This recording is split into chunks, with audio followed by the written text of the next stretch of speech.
Siri nzito imefichuka. Bwana, unaambiwa siri sio siri tena baada ya mambo yote kuwa hadharani. Bwana, siku hii ya leo mambo yote yameweza kumwagwa hadharani kwa kile ambacho kinaendelea pale Konde Gang kati ya Ibra pamoja na Harmonize. Bwana, siri nzito imeweza kufichuka. Cha muhimu ni kuungana nami mpaka mwisho wa video hii, utapata kujua mambo mengi zaidi. Lakini kitu cha kwanza ni kukumbusha uweze kusubscribe, tabonyeza maandishi mekundu hapo chini yaliyoandikwa subscribe, na pia alama kengele on notification ili uweze kuwa mtu wa kwanza zaidi kupata habari zetu. Bwana, pia kwa Instagram ukitufollow utakuwa umetisha kinoma noma. Bwana, kama hapo mwanzo nilivyokuelekeza kwamba kuna jambo zito ambalo linaendelea kati ya Harmonize pamoja na Ibra kupitia katika ukurasa wa Instagram, huko naweza nikasema kimenuka. Kupitia ukurasa wa Instagram, Ibra aliweza kuandika ujumbe, nitakwenda kusomea ujumbe mzito ambao ukimhusu Harmonize. Sito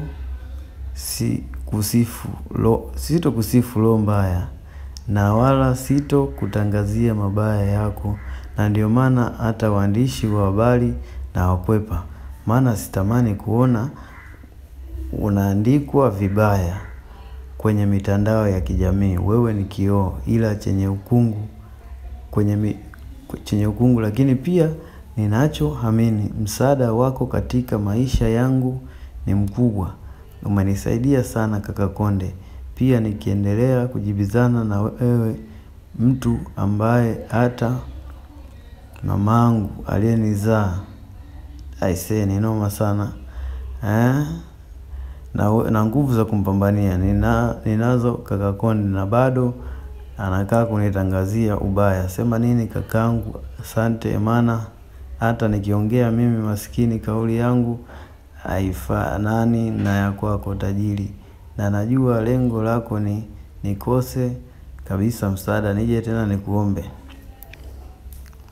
Huyo ni Ibra, na kitu ambacho kimewachanganya watu wengi ni pale Ibra ambapo waliweza kuandika msaada ili nije tena kukuomba pango, uniite chumbani kwako kama ulivyo niita mara ya kwanza, na jaribio lako likashindikana. Mimi sio chakula bro, mimi ni msela, naendelea kukutunzia mahovu yako mengine, sababu naamini utabaki kuwa kaka. Huo ni ujumbe wa Ibra kwenda kwa Harmonize. Bwana, Ibra na Harmonize nadhani wapo sahihi kufikia mpaka kwanza kujibizana mitandao. Tunafahamu ni walikuwa wanaishi kama mtu na mdogo wake, wayamalize tu.